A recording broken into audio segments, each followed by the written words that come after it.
Hi hello welcome back to Edubot. Then മക്കളെ, നമ്മുടെ geography exam ആണല്ലോ അല്ലേ? എക്സാം ആണ്, എല്ലാവർക്കും അറിയാലോ അല്ലേ? അറിയാത്തതായിട്ട് ആരും ഉണ്ടാവില്ല, ഐനോ. ദെൻ നമ്മൾ ഇന്ന് മിസ് വന്നിട്ടുള്ളത് ജോഗ്രഫിയിൽ ചോദിക്കാൻ ചാൻസ് കൂടുതലുള്ള കുറച്ച് 2 മാർക്കിന്റെ ക്വസ്റ്റ്യൻസുമായിട്ടാണ് അല്ലെ. 2 മാർക്കിനാണ് നമുക്ക് എപ്പോഴും അല്ലെ ബുദ്ധിമുട്ട് നേരിടുക. കാരണം 4ഉം 3ഒക്കെ നമുക്ക് എഴുതി വെക്കാം, പക്ഷെ 2 മാർക്കിന്റെ എന്തായാലും അങ്ങോട്ട് എക്സ്പ്ലെയിൻ ചെയ്ത് എഴുതാനും പറ്റില്ല.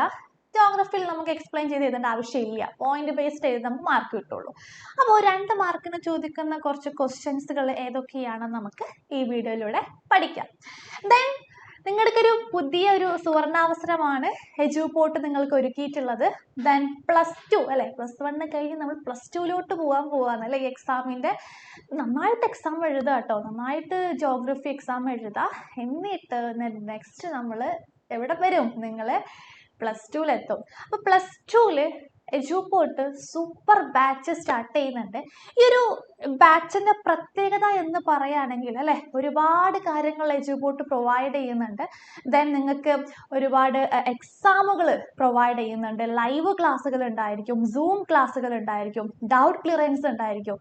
അതേപോലെ തന്നെ നിങ്ങൾക്ക് എന്ത് ഡൗട്ട്സും അല്ലെ ടീച്ചേഴ്സുമായിട്ട് ഡൗട്ട് ക്ലിയർ ചെയ്യാനുള്ള ചാൻസസ് ഉണ്ട്. അതുപോലെ നിങ്ങൾക്ക് പേഴ്സണൽ മെന്റേഴ്സും കാര്യങ്ങളും ഒക്കെ ഉണ്ടായിരിക്കും. അതുപോലെ തന്നെ PYQ discussions, okay, 35+ class hours അല്ലെ, 150ലോളം മണിക്കൂറുകൾ നിങ്ങൾക്ക് ക്ലാസ്സുകൾ അവൈലബിൾ ആണ്, ലഭിക്കും.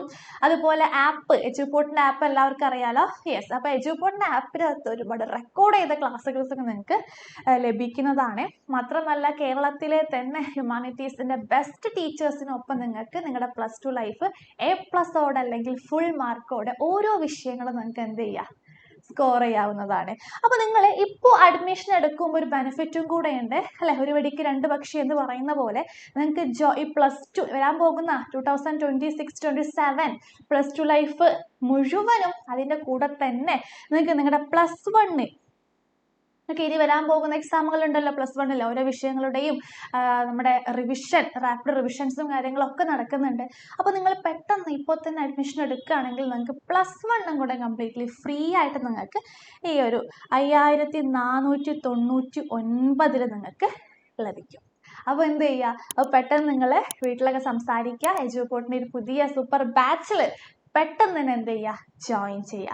അപ്പോൾ നമുക്ക് നോക്കാം 2 മാർക്കിന് ചോദിക്കാൻ ചാൻസ് കൂടുതലുള്ള കുറച്ച് ക്വസ്റ്റ്യൻസ് ആണ്. First one is the list the primary forces the influence the ocean currents. Okay, ഇവിടെ നിങ്ങൾ ക്വസ്റ്റ്യൻ അല്ല ശ്രദ്ധിക്കേണ്ടത്, ടോപ്പിക്കാണ്. ഈ ടോപ്പിക്കിൽ നിന്ന് ഡിഫറെൻറ്റ് ടൈപ്സിൽ ക്വസ്റ്റ്യൻസ് വരാം. ഓക്കെ, എപ്പോഴും ഇതേ ക്വസ്റ്റ്യൻ തന്നെ വരണമെന്നില്ല, ഡിഫറെൻറ്റ് ടൈപ്സിൽ ക്വസ്റ്റ്യൻസ് വരാം. അപ്പോൾ ഇതിൻ്റെ ടോപ്പിക് എന്താണ്, അതിൻ്റെ ആൻസർ നിങ്ങൾ എന്ത് ചെയ്യുക, പഠിച്ചു വെക്കുക. അപ്പോൾ സമുദ്രജല പ്രവാഹങ്ങളിൽ ഓർക്കുന്നുള്ള ഓഷ്യൻ കറൻസ് എന്നുള്ള ചാപ്റ്റർ പഠിച്ചിട്ടുണ്ട്. അതിൽ ഈ പ്രവാഹങ്ങളെ സ്വാധീനിക്കുന്ന പ്രാഥമിക ബലങ്ങൾ അല്ലെങ്കിൽ പ്രൈമറി ഫോഴ്സസ് ഏതൊക്കെയാണ് എന്നാണ് ചോദിച്ചിട്ടുള്ളത്. അപ്പോൾ 2 മാർക്കിനാവുമ്പോൾ 2 അല്ലെങ്കിൽ 3 എഴുതിയാൽ മതി. 3 വേണ്ട, 2 എഴുതിയാൽ മതി. ഓക്കെ, 1 മാത്രം എഴുതിയത്, 2 എന്ത് എഴുതി വെക്കാം. ഒന്ന് എന്താണ്, വിൻഡാണ്,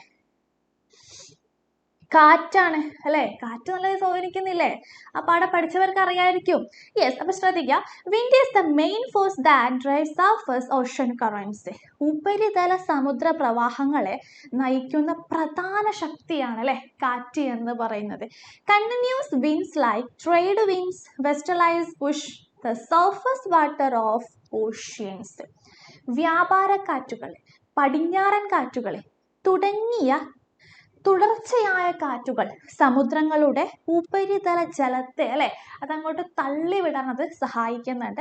this movements create large current system such as the Gulf streams and equatorial currents അല്ലെ. ഈ ഒരു കറന്റ്, ഈ ചലനത്തിലൂടെ ഗൾഫ് സ്ട്രീം, ഭൂമധ്യരേഖ പ്രവാഹങ്ങൾ പോലുള്ള വലിയ പ്രവാഹ സംവിധാനങ്ങളെ ഈ ഒരു വിൻഡ് തന്നെ മതി അല്ലെ സൃഷ്ടിക്കാൻ. അടുത്തത് നമ്മുടെ എർത്ത് റൊട്ടേഷൻ ആണ് അല്ലെ, കൊറിയോളിസ് എഫക്റ്റ് ഓർക്കുന്നുണ്ടല്ലോ, പല ചാപ്റ്റർ പഠിച്ചിട്ടുണ്ട് നമ്മൾ. അപ്പൊ ഭൂമിയുടെ ഭ്രമണവും ഇതിനെ സ്വാധീനിക്കാറുണ്ട്. Because the earth rotates moving water is reflected. ഭൂമി കറങ്ങുന്നതിനാൽ ചലിക്കുന്ന ജലം അല്ലെ അത് റിഫ്ലക്റ്റ് ചെയ്യാൻ സഹായിക്കുന്നുണ്ട്. In the northern hemisphere currents turn to the right. ഇവിടെ ഉത്തരാർദ്ധഗോളത്തിൽ വൈദ്യുതധാരകൾ വലതുഭാഗത്തോട്ട് തിരിയാറുണ്ട്. In the southern hemisphere currents turn to the left. ദക്ഷിണാർദ്ധഗോളത്തിൽ വൈദ്യുതധാരകൾ അല്ലെ എങ്ങോട്ടാ, ഏത് ഭാഗത്തോട്ടാ പോവുക? ലെഫ്റ്റ് അല്ലെ, ഇടത്തോട്ടാണ് നമ്മുടെ ഈ പ്രവാഹങ്ങൾ പോവാറുള്ളത്. കറൻസ് വൈദ്യുതല്ല കേട്ടോ, നമ്മുടെ പ്രവാഹമാണ്. മലയാളത്തിൽ ഇതാക്കി, ഓക്കെ, ജലപ്രവാഹമാണ്. This phenomenon is called the Coriolis effect. അപ്പൊ ഈ ഒരു പ്രതിഭാസത്തെയാണ് എന്ത് വിളിക്കുന്നത്? കൊറിയോളിസ് പ്രഭാവം എന്ന് വിളിക്കുന്നത്. അടുത്ത സാലിനിറ്റി ആണ്, ഇതിനെ സ്വാധീനിക്കുന്നുണ്ട്. The difference in salinity change the density of sea water. അപ്പൊ ഈ സമുദ്രം നല്ല ഉപ്പിന്റെ അംശം ഉണ്ടാവാറുണ്ട്. അപ്പൊ ലവണാംശത്തിലെ വ്യത്യാസങ്ങൾ, വെള്ളത്തിന്റെ ഉപ്പിന്റെ അളവുണ്ടല്ലോ, അത് സമുദ്രജലത്തിന്റെ സാന്ദ്രത അല്ലെ മാറ്റത് കാരണമാകാറുണ്ട്. Water with higher salinity become dense and sink creating deep currents. ഇവിടെ ഉയർന്ന ലവണാംശമുള്ള വെള്ളം കൂടുതൽ സാന്ദ്രത കൈവരിക്കുകയും താഴുകയും ചെയ്യാറുണ്ട്. ഇത് ആഴത്തിലുള്ള പ്രവാഹങ്ങൾ സൃഷ്ടിക്കാൻ അതൊരു കാരണമാകാറുണ്ട്. ഇവിടെ 3 കൊടുത്തിട്ടുണ്ട്, 2 എഴുതിയാൽ മതി. നിങ്ങൾ എന്ത് ചെയ്യുക, പഠിച്ചു വെക്കാം. അടുത്തൊരു ടോപ്പിക്കാണ്, how does a V shaped valley. ഓർക്കുന്നുണ്ടല്ലോ, വി ഷേപ്പ്ഡ് വാലി ഇറോഷണൽ ആണോ ഡെപ്പോഷണൽ വഴി ഉണ്ടാകുന്നതാണോ? കമന്റ് ചെയ്യാം. Different from U shaped valley അല്ലെ. വി രൂപ താഴ്വരകൾ യു രൂപ താഴ്വരകളിൽ നിന്നും എങ്ങനെയാണ് വ്യത്യാസപ്പെടുന്നത് അല്ലെ? വി ഷേപ്പ്ഡ് വാലി ഉണ്ടാക്കാൻ സഹായിക്കുന്ന ഏജന്റ് ആരാണ് അല്ലെ? ജിയോമോർഫിക് ഏജന്റ് ആരാണ്? യു ഷേപ്പ്ഡ് വാലി ഉണ്ടാക്കുന്ന ഏജന്റ് ആര് നോക്കാം. V shaped valley formed by river erosion ആണ് അല്ലെ. അപ്പോൾ അപരദനമല്ല, നദിയുടെ ഇറോഷൻ വഴി സംഭവിക്കുന്ന ഒരു ലാൻഡ് ഫോം ആണ് വി ഷേപ്പ്ഡ് വാലി എന്ന് പറയുന്നത്. ഏജന്റ് ആരാണ്? റണ്ണിങ് വാട്ടർ ആണ് അല്ലെ. റണ്ണിങ് വാട്ടർ, ഒഴുകുന്ന വെള്ളം രൂപം കൊള്ളുന്ന ഒരു ലാൻഡ് ഫോം ആണ്. Common in the upper course of a river in the mountainous areas. പർവ്വതങ്ങളിലെ നദിയുടെ മുകൾ ഭാഗത്ത് സാധാരണയായിട്ട് ഇത് കാണാറുള്ളത്. The valley has steep side and a narrow bottom. താഴ്വരയ്ക്ക് കുത്തനെയുള്ള വശങ്ങളും ഇടുങ്ങിയ അടിഭാഗവുമായിരിക്കും അതിന് ഉണ്ടാവുക. It looks like the letter V അല്ലെ. വി ലെറ്റർ പോലെ അല്ലെ, ഒരു ക്രോസ് സെക്ഷൻ ആയിട്ടായിരിക്കും അതിൻ്റെ ഒരു ഷേപ്പ് ഉണ്ടാക്കുക. ഫോർ എക്സാമ്പിൾ ആയിട്ട് പറയുകയാണെങ്കിൽ, valleys formed by young rivers in mountain region. പർവ്വത പ്രദേശങ്ങളിലെ ഇളം നദികൾ രൂപം കൊള്ളുന്ന താഴ്വരകളിലാണ് നമുക്ക് വി ഷേപ്പ്ഡ് വാലീസ് ഒക്കെ കാണാനുള്ളത്. അടുത്ത യു ഷേപ്പ്ഡ് വാലീസ് ആണ്. ഇതും ഏതാണ്? ഇറോഷണൽ ലാൻഡ് ഫോം ആണ്. ഇവിടുത്തെ മെയിൻ ജിയോമോർഫിക് ഏജന്റ് ആരാണ്? ഗ്ലേഷ്യർ ആണ് അല്ലെ. ഹിമാനി വഴിയാണ്. ഹിമാനി വഴി ഉണ്ടാകുന്ന ഇറോഷണൽ ലാൻഡ് ഫോം ആണ് U shaped valley. Found in a high mountain regions where glacier on exist.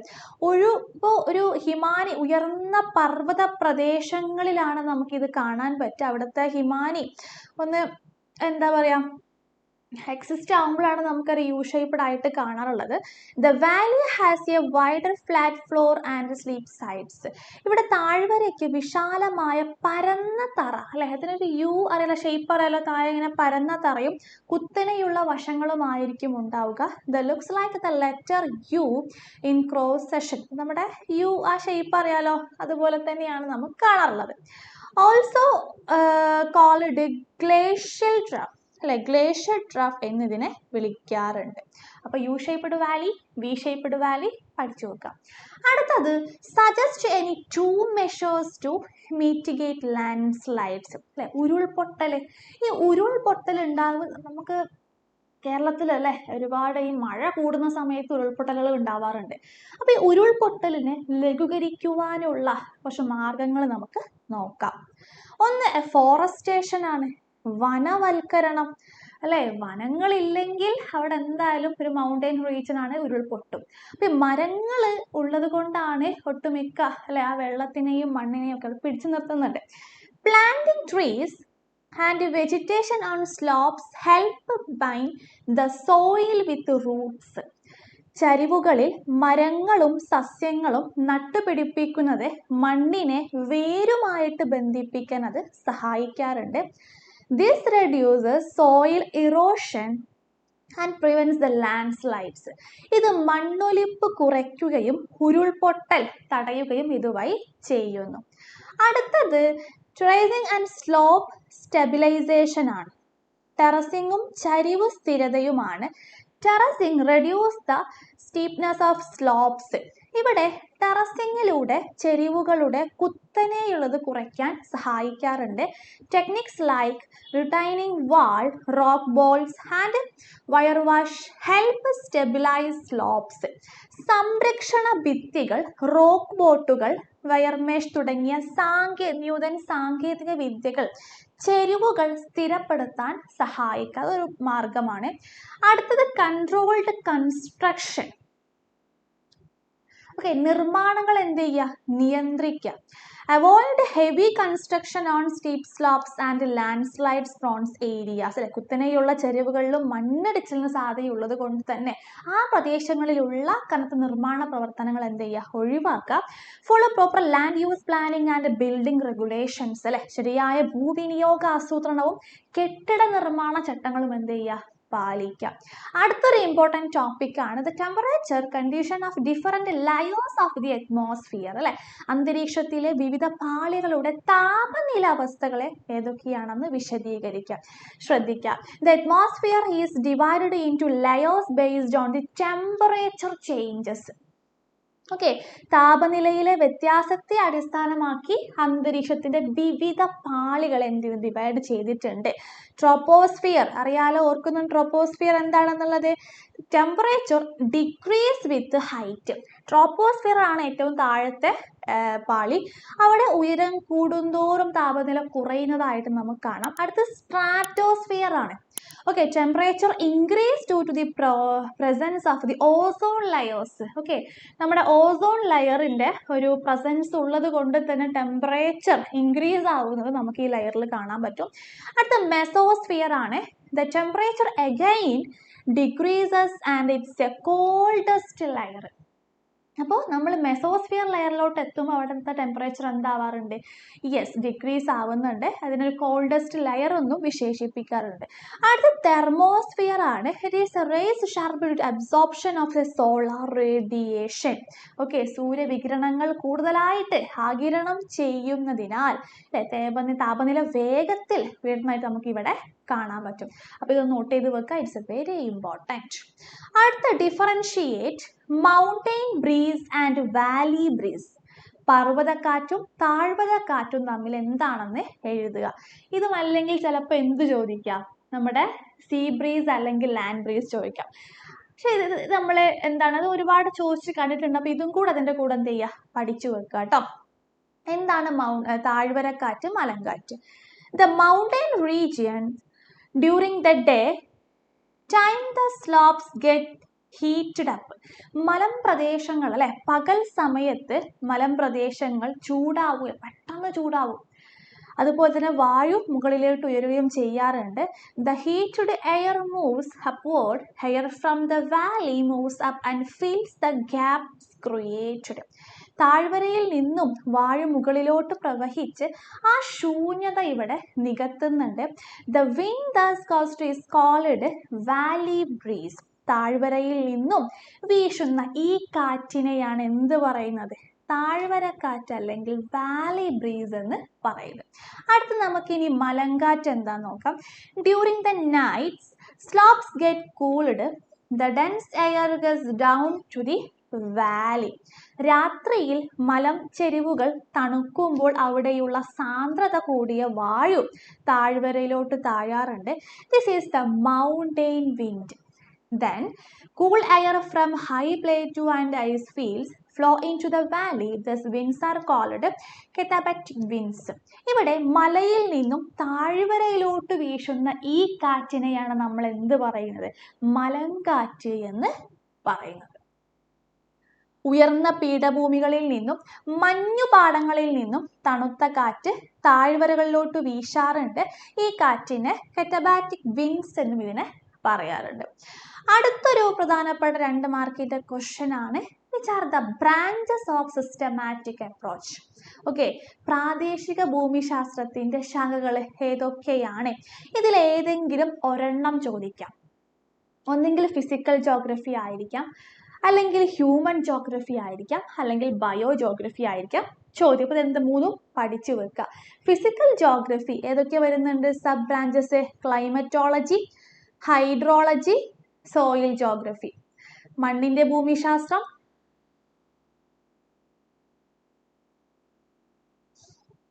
ജലശാസ്ത്രം, കാലാവസ്ഥ നിർണയ ശാസ്ത്രം. ഹ്യൂമൻ ജോഗ്രഫിയിൽ social and cultural geography, population and settlement geography, economic geography, historical geography and political geography. Bio ജോഗ്രഫിയിൽ plant geography, geography, ecology and എൻവിയോൺമെന്റൽ geography. ഇത് ഓരോന്നും എന്താണെന്ന് at least 2 മാർക്കിന് ചോദിച്ചാലെങ്കിലും എഴുതാൻ അറിയണം കേട്ടോ. അടുത്തത് what is the indirect sources and earth. ഭൂകമ്പത്തിന്റെ പരോക്ഷ ഉറവിടങ്ങൾ ഏതൊക്കെയാണ്? സീസ്മിക് ആക്ടിവിറ്റി, അല്ലെ, സീസ്മിക് പ്രവർത്തനങ്ങൾ, മീറ്റേഴ്സ് ഉൽക്കകൾ, മാഗ്നറ്റിക് ഫീൽഡ് കാന്തിക മണ്ഡലം, ഗ്രാവിറ്റേഷൻ ഗുരുത്വാകർഷണ ബലം. നമുക്ക് വേറെയും പോയിന്റ്സുകൾ ആഡ് ചെയ്യാം. അടുത്തത് which are the 3 types of plate boundaries? 3 തരം പ്ലേറ്റ് അതിരുകൾ ഏതൊക്കെയാണ്? ഡൈവേർജന്റ് ബൗണ്ടറീസ് വിയോജക സീമകൾ, കൺവേർജന്റ് ബൗണ്ടറീസ് സംയോജന സീമകൾ, ട്രാൻസ്ഫോം ബൗണ്ടറീസ് രൂപാന്തര സീമകൾ. നോട്ട് ചെയ്ത് വെക്കുക. അടുത്തത് find out any 2 reason for declining wildlife in India.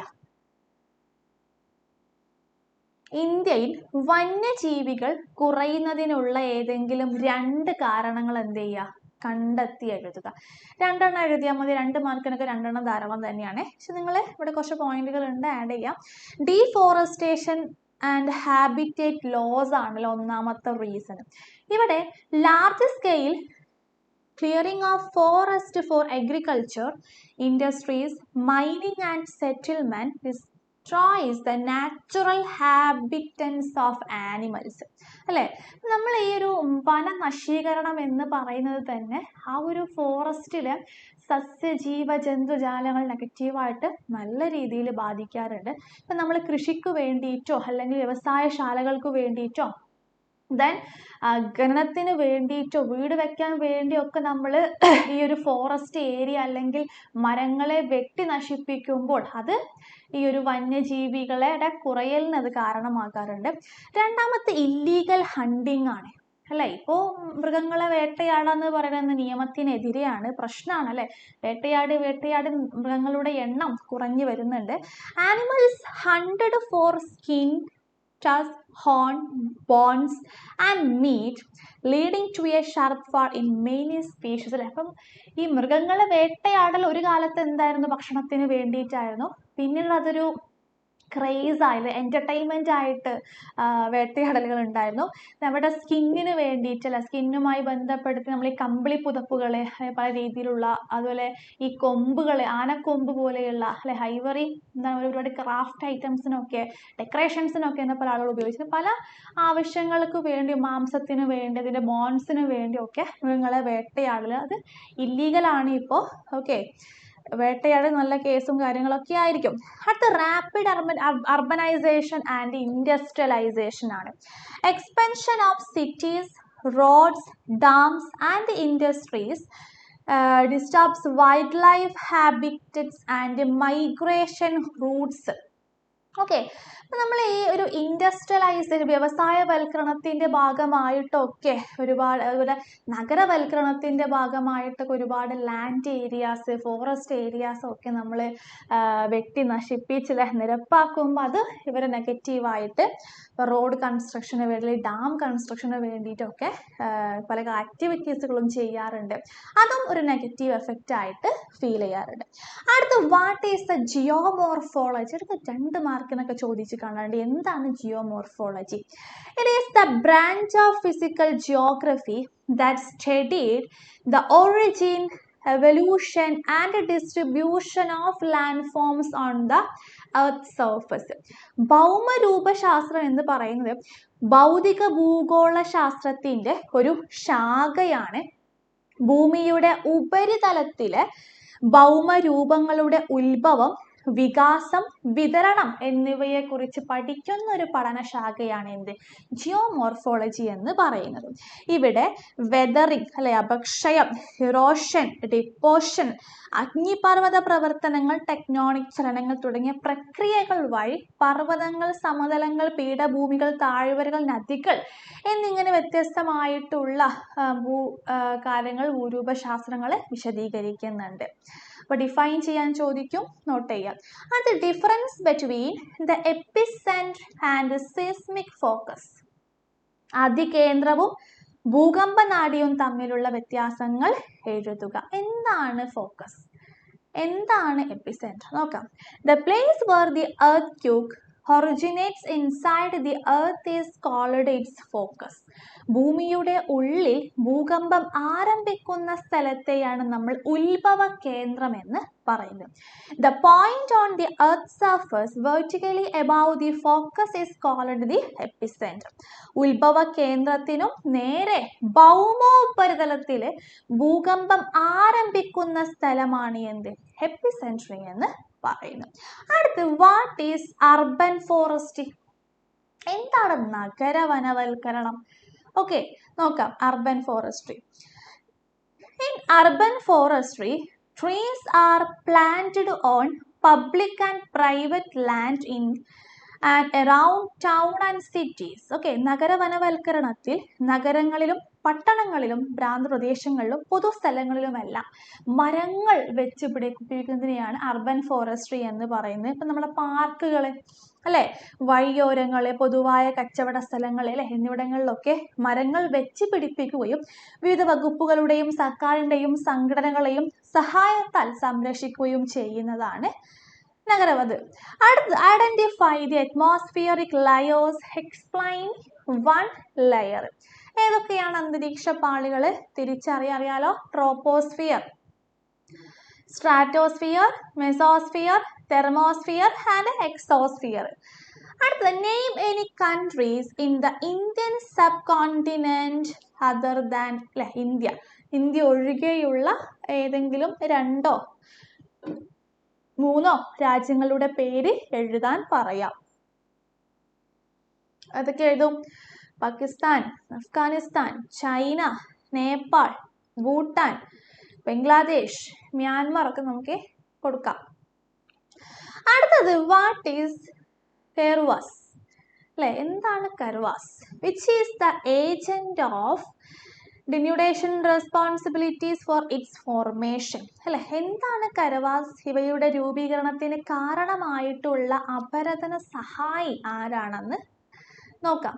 കെർവാസ് are the flat topped terraces or table like landforms found in the Kashmir Valley. They are made up of thick deposit of clay, silt and sand which were deposited in ancient lake. The main agent of denudation responsible for the formation of crevasse is the running water ആണ് അല്ലേ main ആള്. Okay, especially river erosion and deposition along with the weathering.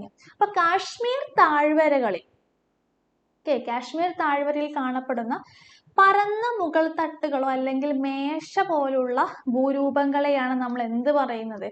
കെർവാസ് എന്ന് പറയുന്നത്. ഇത് പുരാതന തടാകങ്ങളിൽ നിക്ഷേപിച്ചിട്ടുള്ള കളിമണ്ണ്, ചെളി, മണൽ എന്നിവയുടെ കട്ടിയുള്ള നിക്ഷേപങ്ങൾ കൊണ്ടാണ് ഇവ നിർമ്മിച്ചിരിക്കുന്നത്. കരവേഗൽ രൂപീകരണത്തിന് കാരണം പ്രധാന ഘടകം ഒഴുകുന്ന വെള്ളമാണ് അല്ലെ. അപ്പോൾ ഏതാണ് ജിയോമോർഫിക് ഏജന്റ്? റണ്ണിങ് വാട്ടർ ആണ്. നോട്ട് ചെയ്ത് വെക്കാം. പ്രത്യേകിച്ച് നദിയിലെ മണ്ണൊലിപ്പ് നിക്ഷേപം അപക്ഷയം വഴിയൊക്കെ ഇത് സംഭവിക്കാറുണ്ട്. ഓക്കെ, അപ്പൊ ഇത്രയും കാര്യങ്ങൾ നോക്കുക. അടുത്തത് explain the argument put forward by Chamberlin and Moulton on the formation of plants. ഗ്രഹങ്ങളുടെ ഉൽപ്പത്തിയെ സംബന്ധിച്ച് ചാംബർലൈനും മോൾട്ടൺ നടത്തിയ വാദഗതി എന്താണെന്ന് നോക്കാം. ബൈനറി സ്റ്റാർ തിയറി ഓർക്കുന്നുണ്ടല്ലോ നമ്മുടെ സെക്കൻഡ് ചാപ്റ്റർ. 1900 ചാംബർലൈനും മോൾട്ടനും ചേർന്ന് ഒരു വ്യത്യസ്തമായിട്ടുള്ള സിദ്ധാന്തം അവതരിപ്പിക്കുന്നുണ്ട്. ആ ഒരു സിദ്ധാന്തം വെച്ച് കറങ്ങിത്തിരിഞ്ഞ് നടന്ന ഒരു ഗ്രഹം ആകാശത്തെ സമീപിക്കുകയും സൂര്യനിൽ നിന്നും നമ്മുടെ സിഗരറ്റ് ഷേപ്പുള്ള ചുരുട്ടിൻ്റെ ആകൃതിയിലുള്ള ഒരു ഭാഗം വേർപെട്ടു പോവുകയും അത് പിന്നീട് സൂര്യനെ വലയം വെച്ച് തുടങ്ങുകയും ചെയ്യും. അങ്ങനെ കാലക്രമേണ തണുത്തുറഞ്ഞ് ഭൂമിയും മറ്റു ഗ്രഹങ്ങളും ഉണ്ടായി എന്നാണ് പ്രസിദ്ധമായ ബ്രിട്ടീഷ് ശാസ്ത്രജ്ഞനായിരുന്ന സർ ഹാരോൾഡ് ജെഫിയും സർ ജെയിംസ് ജീൻസും ഈ ഒരു സിദ്ധാന്തത്തെ അംഗീകരിക്കുന്നുണ്ട്. അപ്പോൾ ബൈനറി സ്റ്റാർ തിയറി നോട്ട് ചെയ്യുക.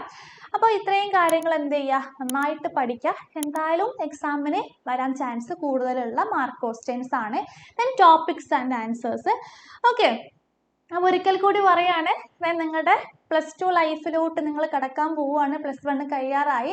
Eduport super batch 2026-27 batch start ചെയ്തിട്ടുണ്ട്. അപ്പോൾ അഡ്മിഷൻ സ്റ്റാർട്ട് ചെയ്തപ്പോൾ ജോയിൻ ചെയ്യാനുള്ള നമ്പർ ഇവിടെ കൊടുത്തിട്ടുണ്ട്. മാത്രമല്ല നിങ്ങൾ ഇപ്പോൾ ജോയിൻ ചെയ്യുകയാണെങ്കിൽ ഇപ്പോൾ നിങ്ങൾക്ക് +1 കംപ്ലീറ്റ്ലി ഫ്രീ ആയിട്ട്, ഓക്കെ, ഇനിയിപ്പോൾ നമുക്ക് റാപ്പിഡ് റിവിഷനും കാര്യങ്ങളൊക്കെ നടക്കുന്നുണ്ടല്ലോ. അപ്പോൾ ബാക്കിയുള്ള വിഷയങ്ങൾ നിങ്ങൾക്ക് എന്ത് ചെയ്യാൻ പറ്റും, നല്ലൊരു മാർക്ക് ഫ്രീ ആയിട്ട് നിങ്ങൾക്ക് എന്ത് ചെയ്യാൻ പറ്റും, +1 ജോയിൻ ചെയ്യാം. അപ്പോൾ അത് +2 അല്ലേ, പെട്ടെന്ന് ജോയിൻ ചെയ്ത് ഒരുപാട് കാര്യങ്ങൾ നിങ്ങൾക്ക് പ്രൊവൈഡ് ചെയ്യുന്നുണ്ട്. മാത്രം 5499 ഇപ്പോൾ ഈടാക്കുന്നത്.